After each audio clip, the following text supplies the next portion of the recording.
Hmm.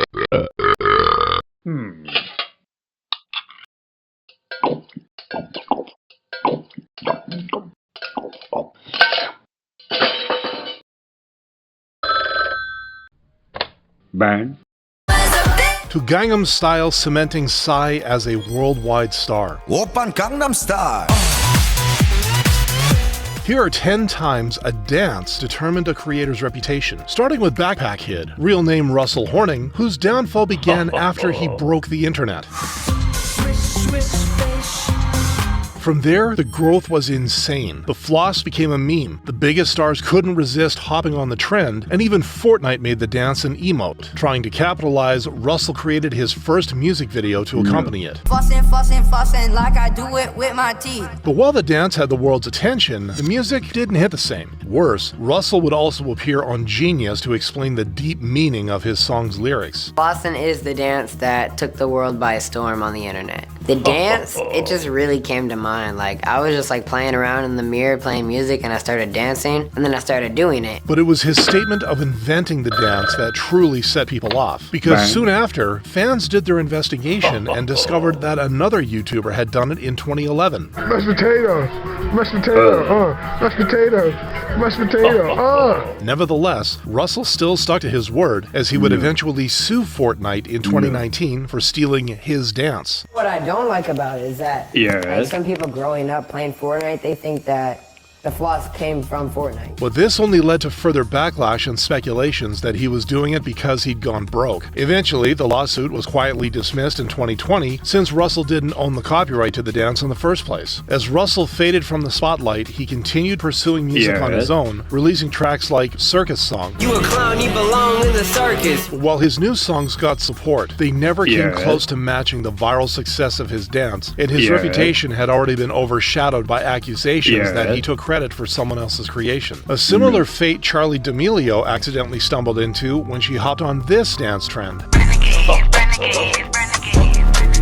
Dancing Renegade in 2019, Charli, the then TikTok rising star, would end up inspiring people to do the same moves. At that point, many assumed that Charli created the dance, leading her to earn the title CEO of Renegade. But that would change when the New York Times released an article introducing Jelaya Harmon, the original creator of the dance. As a result, Charli received backlash, and even View host Sunny Hostin called her out. I don't think it should ever be considered cute or sweet to misappropriate other people's creative content. Despite the hate, Charli responded on a positive note. I know it's so associated with me, but I'm so happy to give Jelaya credit, and I'd love to collaborate with her. True to her promise, Charli soon met the original dance creator and gave her the credit she deserved. But while that dance controversy didn't end up tanking her career, it was the non-dance related scandals that nearly did. Like when she joked about not hitting 100 million followers fast enough in a YouTube video, or when she admitted to vaping when she was 16. Even with all the hate she was getting, Charli kept focusing on her dance career and made it to Broadway, which people surprisingly ended up supporting. But while this quiet rebrand seems to be working in her favor, the same couldn't be said for the controversial JoJo Siwa, whose spotlight dimmed after she switched from child-friendly moves to this.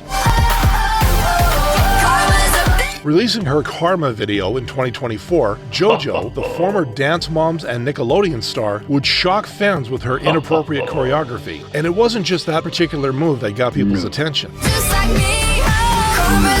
Despite the negative comments, JoJo firmly believed her overall rebrand was a revolution for the music industry. No one has made this dramatic of a change yet. No one has made, in my generation, this extreme of a switch. Which fans couldn't help but laugh at. She didn't make a dramatic change. She just makes this change dramatic. Nevertheless, JoJo doubled down shortly after, releasing her next music video, Guilty Pleasure. I'm your guilty pleasure.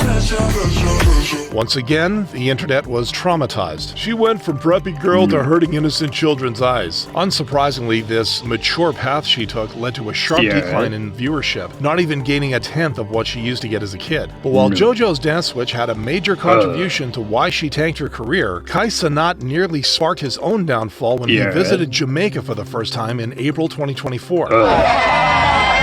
In this video, Kai would be seen dancing with a woman during the annual carnival event. But while he looked like he was having a great time, the internet noticed something else. Jamaica is going to become the go-to tourist destination for weird degenerates who will only go there to be overly sexual and disgusting. But in spite of people accusing him of mocking Jamaican culture, Kai didn't take bait. Well, until April 9th, 2024. Had the audacity to say that I was out there mocking Jamaica, bro. A nigga that's not from Jamaica gonna make a tweet, and everybody under it and shit was agreeing, was saying that what I was doing in Jamaica was not culture. Kai would then explain why he was no stranger to Jamaican culture. You're talking to a son of a mother who's from Trinidad and Tobago, Pinal, the Caribbean. Okay, my pops is Haitian. I was rushing home after school with my Jamaican friends to go play dominoes. Ludi! I was playing Ludi every day after school! But not all were fully convinced, including Jamaican musician ZJ Sparks. In some aspects, he did make a mockery of Jamaicans because not all Jamaicans behave like that, yeah? Nevertheless, fans still had his back. Definitely not a mockery. He's from Trinidad, comes from a part of New York where Jamaican culture is big. Kai is just super loud and energetic. And with that support, Kai's career still has momentum behind it. Unlike what happened to Zay and Zayon, who were once known as the creators of this popular dance in 2016. In Juju on That Beat, the dance featured running man steps, arm swings, and bouncy footwork, later inspiring a meme and dance challenge. And with many people jumping on the trend, the duo gained more traction and found themselves teaching the dance on Live Kelly. But following their success, the duo paused their collaboration, making people think they had broken up. Zay addressed this in an interview. We never really broke up, we just stopped working with each other for like a couple days. True enough, the duo would be seen collaborating until Zayon started posting solo tracks while Zay walked a darker path. In 2018, Zay would be accused of beating his roommate with a fire extinguisher and of domestic violence. 5 years after that, he would get onto OF, opening up about it in a podcast. When you're a male content creator, there's gonna be other males looking at you, okay? You got dudes looking at you. Stop acting like you got females looking at you. But you were getting pegged on there too, right? Not at first. Not at first, but you did do that, right?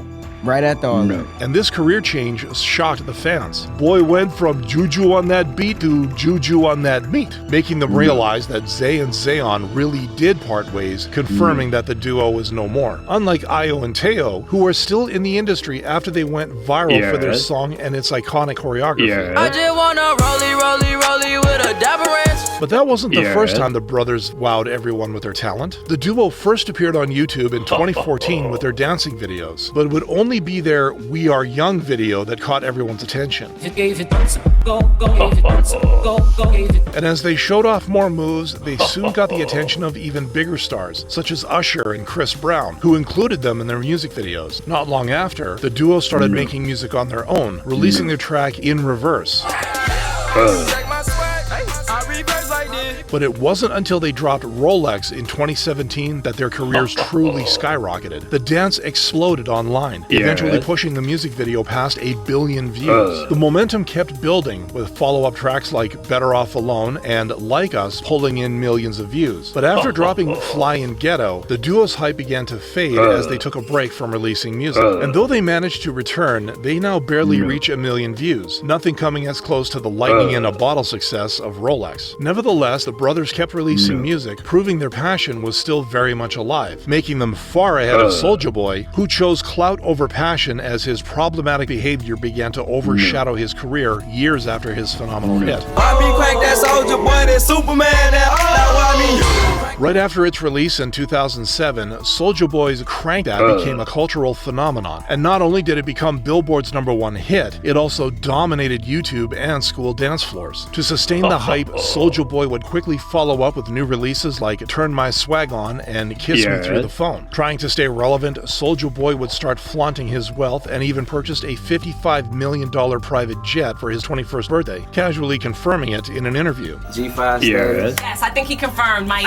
I think he confirmed. Until the news broke saying otherwise. It turns out those claims were all just a bunch of BS. His spokesman flat out denied it, saying the elaborate rumors circulating about Soulja Boy purchasing a jet for his 21st birthday are grossly over-exaggerated. But this fake flexing would only be followed by another one 5 years later when he complained about an already generous deal. $400 million deal confirmed. I still think they lowballed me though. I was thinking $2 or $3 billion. And while it would be confirmed to be a deal with the World Poker Fund, it didn't take long for Forbes to reveal it was all a lie. It turned out that the World Poker Fund was only worth $50 million, making it impossible for them to pay $400 million to Soulja Boy. Now, despite the criticism, Soulja Boy strived more to stay in the spotlight to the point of starting beefs with popular artists. Y'all didn't hear Drake on his first song? Tell me what's really going on. Drizzy Drake back in this thing already. That's Soulja. Shit. That's my bar. Shit. He copied my whole flow. Only for Drake to squash it soon after. And just as the internet thought Soulja Boy would fade from the headlines, he would get involved in the SafeMoon crypto scam, which led to legal consequences. Unfortunately, even that wasn't his last encounter with the court. In April 2025, a jury ordered him to pay $4 million to a woman who accused him of sexual assault during their nearly 2-year relationship. Despite the backlash, he's still releasing music in 2025, though barely reaching the views he used to get. Unlike Addison Rae, who's now getting millions of views as a pop star despite her start as a cringy TikTok dancer. Now from the top, make it drop. That's some wet. That's some wet. Now get a bucket and a mop. That's some wet.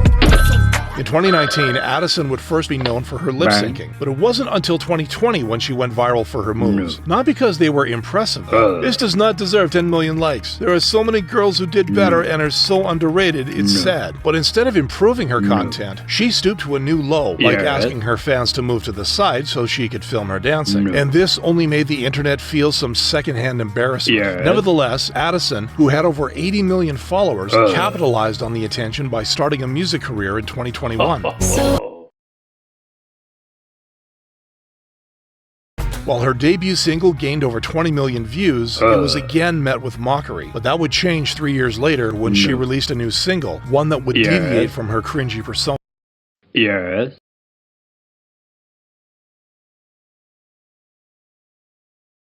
At Pepsi, Addison focused on showcasing her new sound, surprising fans. And with her follow-up singles, Addison Rae's pop career gained momentum, pushing her YouTube channel to nearly 4 million subscribers and surpassing 100 million views. Unlike Silento, whose YouTube channel is now a ghost town after he committed a heinous crime. A rapper with a platinum song has now been indicted for murder. 6 years before he found himself in this position, Silento would be known for popularizing this dance hit.